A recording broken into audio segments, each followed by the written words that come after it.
इस कैंप के अंदर एक मिशन चल रहा है, नॉरसेट 100 डेज का मिशन। और ये इस मिशन का अकेला सोल्जर नहीं है, तुम भी हो। मिशन का प्लान बिल्कुल रेडी है। फर्स्ट 40 डेज तक एन प्रेप का फाउंडेशन प्लान फॉलो करना है और नेक्स्ट 30 डेज तक एन प्रेप का कोर स्ट्रक्चर फॉलो करना है और लास्ट 30 डेज में एन प्रेप का वो प्रोटोकॉल फॉलो करना है जो फाइनली तुम्हें 12 लाख पर एनएम के सैलरी पैकेज कंफर्म करा देगा।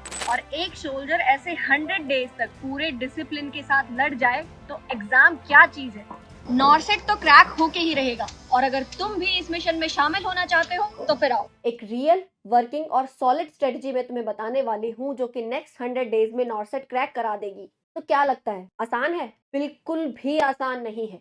अब कोई भी रैंडम पढ़ाई नहीं चलने वाली। सॉलिड स्ट्रेटजी, स्मार्ट रिवीजन और रियल एग्जाम जैसी प्रैक्टिस से ही कुछ हो सकता है। तो अगले 100 डेज तक आप क्या क्या करने वाले हो, चलो प्लान करते हैं। जो प्लान आज की वीडियो में तुम देखने वाले हो, सबसे पहले तो ये ध्यान रखना, नॉन नेगोशिएबल है। ऐसा नहीं सोचना है कि सिर्फ वीडियो देख ली और चीजें क्रैक हो जाएंगी, नहीं। जो जो चीजें तुम्हें बताई जाएंगी वो अच्छे से समझनी है और उनको अप्लाई भी करना है। वीडियो स्टार्ट करने से पहले मैं ये अज्यूम करके चल रही हूँ कि एग्जाम पैटर्न और सिलेबस नॉरसेट का तुम्हें बहुत अच्छे से पता है और तुम बहुत इजीली इस प्लान को समझ पाओगे। अभी नॉरसेट हो या फिर कोई और कॉम्पिटेटिव एग्जाम, जितने इंपॉर्टेंट नर्सिंग के सब्जेक्ट्स रहते हैं वो सबको ही ऑलरेडी पता है।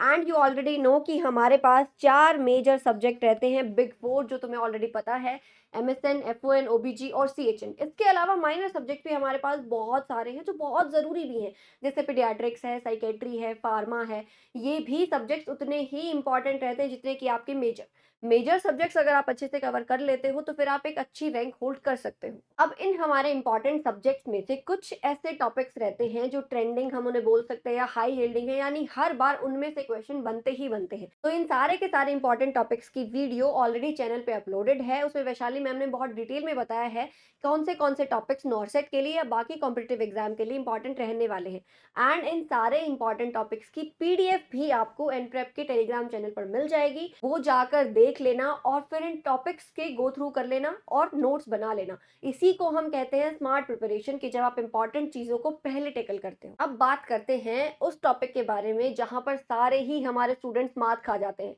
और ऐसा सोचते रहते हैं कि मेरे पास एक डेली शेड्यूल अच्छा सा होता तो पता नहीं मैं क्या ही कर देता। अब डेली आपको कम से कम 10 घंटे निकालने हैं फिलहाल इन आने वाले 100 डेज के लिए, जिसमें आप वो स्टडी शेड्यूल फॉलो करने वाले हो जो मैं तुम्हें बताऊंगी। अब यहाँ पर ये तीनों चीजें बहुत जरूरी हैं। आपको इस शेड्यूल के साथ कंसिस्टेंट रहना होगा, आपको ऑनेस्टी के साथ फॉलो करना है और आपको डिसिप्लिन रहना पड़ेगा। अगर आपने डिसाइड कर लिया है कि मुझे 3 घंटे आज थ्योरी करनी है तो फिर वो आपको अच्छे से फॉलो करना है, तो ही आप एक अच्छी रैंक सिक्योर कर पाओगे और नर्सिंग ऑफिसर बन पाओगे और वो एक सीट तुम ग्रैब कर सकते हो। इसके अलावा बाकी कुछ और नहीं सोचना है। तो चलो फटाफट मैं तुम्हें बता देती हूँ कि 10 आवर्स का एक ओवरव्यू शेड्यूल तुम किस तरीके से रख सकते हो और बाद में मैं तुम्हें ये भी बता दूंगी कि खुद के लिए शेड्यूल कैसे प्रिपेयर करना होता है। ये वाला शेड्यूल तुम्हें डेली फॉलो करना है आने वाले 100 डेज के अंदर। इसमें सबसे पहला सेट आपका रहने वाला है टोटल 3 आवर्स का, जिसके अंदर हम मेजर सब्जेक्ट और PYQ पर फोकस कर सकते हैं। PYQ आपके लिए इसलिए जानना जरूरी है कि आप एग्जाम की डेप्थ को समझ जाओगे कि कहाँ तक एग्जामिनर आपसे क्वेश्चन पूछता है। मेजर सब्जेक्ट्स की आपको मेनली बिग 4 यहाँ पर कंसीडर करके चलने हैं जो मैंने तुम्हें ऑलरेडी बताए हैं, और उसकी आपको थ्योरी लेक्चर्स यहाँ पर देखने होंगे। 3 घंटे का टाइम इसलिए दिया है क्योंकि जो ये मेजर सब्जेक्ट्स हैं तुम्हारे, इनका सिलेबस काफ़ी बड़ा है, उसको कवर करने के लिए आपको उतना ही टाइम देना होगा। तो यहाँ सबसे पहले आप जब थ्योरी कवर कर लोगे, उसके बाद जो थ्योरी आपने ऊपर कवर की है या फिर जो भी टॉपिक्स आपने आज आपके मेजर सब्जेक्ट में से पढ़े थे, फॉर एग्जाम्पल आपने सबसे पहले FON से शुरू कर लिया, फिर आप MSN पे जाएंगे, उसके बाद आपका रहेगा OBG, फिर आप CHN पे मूव करेंगे। हमने आज सबसे पहले FON का एक टॉपिक पढ़ लिया। टॉपिक पढ़ने से ही वो आपका कवर नहीं हुआ, ना ही लेक्चर देखने से कवर होगा। वो टॉपिक आपका तब पूरा होगा जब आप उसे एनप्रेप ब्लॉक में से टॉपिक वाइज क्वेश्चन सॉल्व करेंगे। जैसे कि एनप्रेप ऐप में हर एक लेक्चर वीडियो के नीचे ब्लॉक मिल जाता है, तो वहाँ पे आप बहुत इजीली उस टॉपिक के सारे क्वेश्चन वहीं के वहीं बैठे बैठे सॉल्व कर सकते हो। ऐसा ही आपको करना बहुत ज़रूरी है। जब तक आप ये असेस नहीं करोगे कि कितने क्वेश्चंस मेरे सही जा रहे हैं, कितने गलत जा रहे हैं, तब तक आप ये असेस नहीं कर सकते कि आपका वो टॉपिक कितना कवर हुआ है। अब आपने थ्योरी पढ़ ली, उसके क्वेश्चंस भी लगा लिए, अब हमारा नेक्स्ट पार्ट आएगा। अब बचे हुए इस 1 डेढ़ घंटे के अंदर आपको जितने भी इम्पोर्टेंट पॉइंट्स उस टॉपिक में से मिले थे, चाहे वो इम्पोर्टेंट पॉइंट आपको लेक्चर वीडियो से मिले थे, चाहे वो इम्पोर्टेंट पॉइंट आपको क्वेश्चन के रेशनल से मिले थे, वो सारे के सारे आपको एक जगह पर नोट डाउन करने हैं। आप उसे डायग्राम भी वहाँ पर रख सकते हैं, फ्लो चार्ट की फॉर्म में आप उसे बना सकते हो। शॉर्ट नोट्स आपकी लैंग्वेज में होने चाहिए और ऐसे होने चाहिए कि जब आप फाइनल टाइम पर रिवाइज करोगे तो आप उसे बहुत जल्दी ग्रैब कर लो। उसमें पूरा भर भर के थ्योरी नहीं लिखनी है, सिर्फ इंपॉर्टेंट पॉइंट्स हाईलाइट करते हुए चलना है। नेक्स्ट हमारा जो सेट आएगा उसमें 2 घंटे के अंदर आप माइनर सब्जेक्ट पर फोकस करेंगे। ये भी आपके हाई स्कोरिंग सब्जेक्ट्स रहते हैं, बहुत इंपॉर्टेंट हैं। सबसे पहला है आपका मेंटल हेल्थ नर्सिंग, उसके बाद है आपका child health nursing. Child health nursing के अलावा आपका फार्मा बहुत ज़रूरी रहता है, और भी सब्जेक्ट्स हैं हमारे, माइक्रो से भी क्वेश्चंस आते हैं, एनाटॉमी फिजियो से भी क्वेश्चंस आते हैं। उसके अलावा आपका रिसर्च एंड मैनेजमेंट भी है, ये भी आपका माइनर इंपॉर्टेंट सब्जेक्ट में आता है। तो यहाँ पर भी आपको सेम चीज़ फॉलो करते हुए चलनी है जैसे आपने ऊपर किया। आपको यहाँ पर थ्योरी कवर करनी है, लेक्चर आप यहाँ पर देखेंगे, साथ साथ में नोट्स बनाते हुए चलेंगे, और यहीं पे साथ साथ आपको इसके क्वेश्चन भी प्रैक्टिस करते हुए चलना है। अब माइनर सब्जेक्ट के लिए तुम्हें सिर्फ 2 घंटे यहाँ पर मिल रहे हैं, ऊपर तुमने 4 से 5 घंटे लगाए थे मेजर सब्जेक्ट की थ्योरी क्वेश्चन करने में। इस 2 से ढाई घंटे के टाइम के अंदर आपको लेक्चर देखना है और साथ में उसके क्वेश्चन लगाने हैं, और वही सेम पैटर्न फॉलो करना है जो ऊपर समझाया है। नोट्स बनाते हुए चलो, क्वेश्चन लगाओ, फिर उसके रेशनल नोट डाउन करते हुए चलो।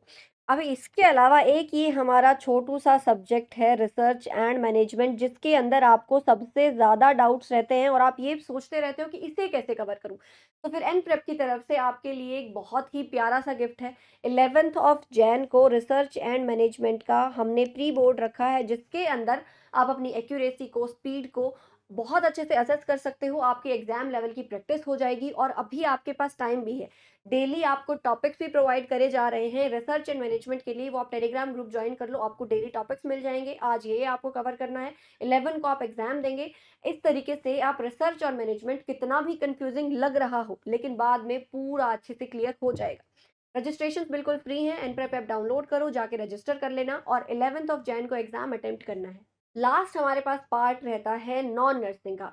ये ऐसा पोर्शन है जिसको बहुत सारे नर्सिंग के बच्चे स्किप कर देते हैं और फिर बैठकर ये सोचते हैं कि यार इस बार तो मेरा प्री भी क्लियर नहीं हुआ। सिर्फ नॉर्सेट प्री ही नहीं, बाकी भी हमारे पास बहुत सारे कॉम्पिटेटिव एग्जाम है जिसमें भर भर के नॉन नर्सिंग का पोर्शन आता है, चाहे वो आपका आरआरबी हो, केजीएमयू हो, एसजीपीजीआई हो, या फिर डी ट्रिपल एस भी हो। तो ये भी पोर्शन आपको बहुत ही अच्छे से, उतनी ही ऑनेस्टी के साथ कवर करना है जितना आपने नर्सिंग के पोर्शन कवर किए हैं। इसके अंदर हमारे पास सब पार्ट्स में कुछ कुछ छोटे छोटे सब्जेक्ट्स रहते हैं जिन्हें आप इग्नोर करते हो, बट नहीं करना है। जैसे आपका नॉर्मल इसमें मैथ्स के क्वेश्चंस आते हैं, उसके अलावा आपको कुछ बेसिक रीजनिंग के क्वेश्चंस यहाँ पर कवर करने हैं। अदर देन दिस यहाँ पर लैंग्वेज का पोर्शन रहता है। अब लैंग्वेज आपने नर्सिंग में फर्स्ट ईयर में इंग्लिश पढ़ी ही होती है, तो बहुत ही बेसिक क्वेश्चंस आते हैं। उसके अलावा जीके के क्वेश्चंस आते हैं। अब जीके क्वेश्चंस के अंदर आपको सिर्फ और सिर्फ, अगर आप करंट अफेयर्स भी पढ़ के चले जाते हो पिछले 6 महीने से 1 साल के, specially related to health sector, तो भी आप यहाँ पर बहुत अच्छा स्कोर कर सकते हो। अब नॉन नर्सिंग ऐसा पोर्शन है जिसके अंदर अच्छा स्कोर के चांसेस बहुत ज़्यादा है। सीधा सीधा आपका क्वेश्चन सही ही होगा और 1 मार्क आपका प्लस हो जाएगा। नेगेटिव होने के चांसेस यहाँ पर कम रहते हैं। तो ऐसा नहीं सोचना है कि नॉर्सेट प्री बोर्ड में अगर 20 क्वेश्चन नॉन नर्सिंग के आने वाले हैं तो मैं 20 छोड़ के ही चल रहा हूँ, नहीं। वो 20 आपको इतना अच्छे से ग्रैब करना है कि आप वहाँ पर बहुत अच्छी रैंक ला पाओ और बहुत इजीली नॉर्सेट प्री क्लियर कर लो। अभी ये हो गया हमारा 10 आवर्स का डेली स्केड्यूल। लास्ट में, हर एक दिन के लास्ट में आधा घंटा आपको निकालना है ये प्लान करने के लिए कि नेक्स्ट डे आप कौन सी चीज़ें कवर करने वाले हो, और आपको ये भी असेस करना है कि जो आपने पिछले दिन प्लान किया था, क्या आपने वो सारी चीज़ें पूरी कर ली हैं। उस चेक लिस्ट को टिक लगाते जाओ, जो चीज़ें नहीं हुई उन्हें फिर नेक्स्ट डे के प्लान में ऐड कर दो। चीज़ें ड्रॉप करते हुए नहीं चलना है, आपको डेली जितना आपने प्लान किया है वो उसी दिन पूरा करते हुए चलना है। आज के दिन नेक्स्ट दिन का प्लान करो और फिर से डेली यही स्केड्यूल फॉलो करना है, और ऐसे ही स्मार्ट तरीके से टॉपर्स स्टडी करते हैं और बहुत अच्छी रैंक लेकर आते हैं। और इसी तरीके से आपका कॉन्सेप्ट ऑफ क्लैरिटी काम करता है। ये सारी की सारी चीज़ें आपको फॉलो करनी है। और फिर भी अगर आपको स्केड्यूल बनाने में कोई प्रॉब्लम आ रही है तो ऑलरेडी वीडियो अपलोडेड है best nursing study time table की, वो जाकर आप देख सकते हो। आप सीख सकते हो कि खुद के लिए पर्सनलाइज्ड कैसे बनाऊं मैं टाइम टेबल, या फिर एक जनरल कौन सा बेस्ट टाइम टेबल होना चाहिए किसी भी नर्सिंग के स्टूडेंट के लिए। जो सारे के सारे कॉम्पिटिटिव एग्जाम्स को टारगेट कर रहा है। एंड वीडियो का लिंक आपको डिस्क्रिप्शन में और कमेंट बॉक्स में मिल जाएगा, तो जाकर इसे देखना और फिर खुद के लिए टाइम टेबल बनाना है और उसे अप्लाई करना है। तो अब आ जाते हैं हमारे 100 डेज की प्लान के ऊपर। चाहे आपने अभी प्रिपेयर करना स्टार्ट किया है, यानी आप बिगिनर हैं, या आपका फर्स्ट अटेम्प्ट है, या फिर सेकंड या थर्ड अटेम्प्ट है, गैप हो चुका है प्रिपेयर करते हुए, ये रिपीट कर रहे हो प्रिपरेशन, तो कोई बात नहीं, ये प्लान आप सबके लिए ही वर्क करेगा। लेकिन शर्त ये है कि भाई आपको अच्छे से फॉलो करना होगा जैसे समझाया है। ये जो शेड्यूल आपको समझाया है डेली 10 घंटे का, ये 10 से 12 घंटे डेली निकालने हैं और फिर 100 डेज तक ये वाला प्लान आपको फॉलो करना है। पूरे के पूरे 100 डेज को हम आगे फर्दर 3 पार्ट्स के अंदर डिवाइड करेंगे, जिसमें सबसे पहला पोर्शन हमारा रहेगा पहले 40 दिन, फर्स्ट 40 डेज। ये बहुत ज़्यादा इम्पॉर्टेंट है और यहाँ पर आप इसे बोल सकते हो कि ये आपका फाउंडेशन वाला टाइम है, यानी जब आप नींव रखेंगे अपनी प्रिपरेशन की, या फिर ये वो टाइम है जब आपके बेसिक कंसेप्ट बनने वाले हैं। यहाँ पर आपको फॉलो करना है एनप्रेप का फाउंडेशन प्लान, जिसके अंदर आपको वर्क करना है आपकी थ्योरी पर, आपके बेसिक कंसेप्ट्स को बिल्ड करने पर, और साथ साथ में नोट्स बनाते हुए चलना है। ऐसा नहीं सोचना है कि आज एक काम करता हूँ, सारे लेक्चर वीडियोस देख लेता हूँ, कल एक साथ सबके नोट्स बनाऊंगा। नहीं, जिस टाइम पर आप लेक्चर वीडियो देख रहे हैं उसी टाइम पर आपको नोट्स बनाते हुए चलना है। एक एग्जाम्पल से इसको समझ के देखते हैं। सबसे पहला सोचो कि आपने मेडिकल सर्जिकल नर्सिंग अब शुरू कर लिया। सबसे पहले हम वहां पर शुरू कर रहे हैं रेस्पिरेटरी सिस्टम। आज मैंने डिसाइड कर लिया है कि 4 डिजीज रेस्पिरेटरी सिस्टम की मैं कवर कर लूंगी। आप सबसे पहले उसकी थ्योरी लेक्चर्स देखेंगे।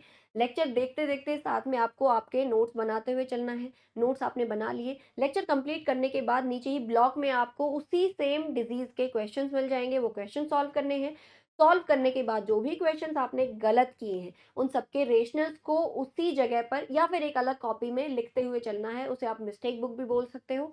और इस तरीके से आपने उस रेस्पिरेटरी सिस्टम की उस डिजीज को, फॉर एग्जाम्पल सीओपीडी है या अस्थमा है, उसको इतना अच्छे से कवर कर लिया है कि अब जब आप रेस्पिरेटरी सिस्टम को या पूरा मेडिकल सर्जिकल नर्सिंग के जब टेस्ट दोगे, या फिर पूरे मॉक टेस्ट या नाश्ता टेस्ट जब अटेम्प्ट करोगे, तो फिर आपका स्कोर बहुत अच्छा रहेगा, क्योंकि आप एक एक चीज का बेस बहुत अच्छे से बना के चले हो। और ये चीज हमेशा ध्यान रखनी है जब भी आप प्रिपरेशन शुरू करते हो, या फिर ये जो आपके फर्स्ट 40 डेज रहने वाले हैं, इसका गोल रहेगा कॉन्सेप्ट क्लैरिटी और आपके बेस को स्ट्रॉन्ग करते हुए चलना। यहाँ पर ही वो बेसिक कंसेप्ट बनेंगे जो आप बाद में क्वेश्चन सॉल्व करने के लिए यूज करोगे। आपका मेन फोकस आपके नोट्स होने चाहिए।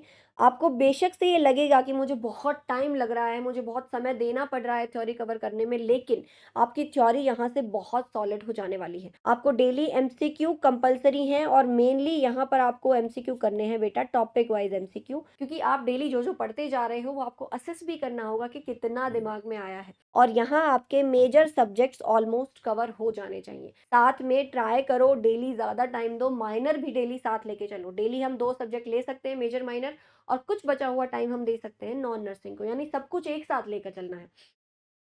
नेक्स्ट 30 डेज के अंदर आपको फॉलो करना है एनप्रेप का कोर्स स्ट्रक्चर। यहाँ पर हम सिर्फ 2 चीज़ों पर फोकस करेंगे। एक है मेरा रिवीजन और दूसरा है भर भर के टेस्ट लगाना।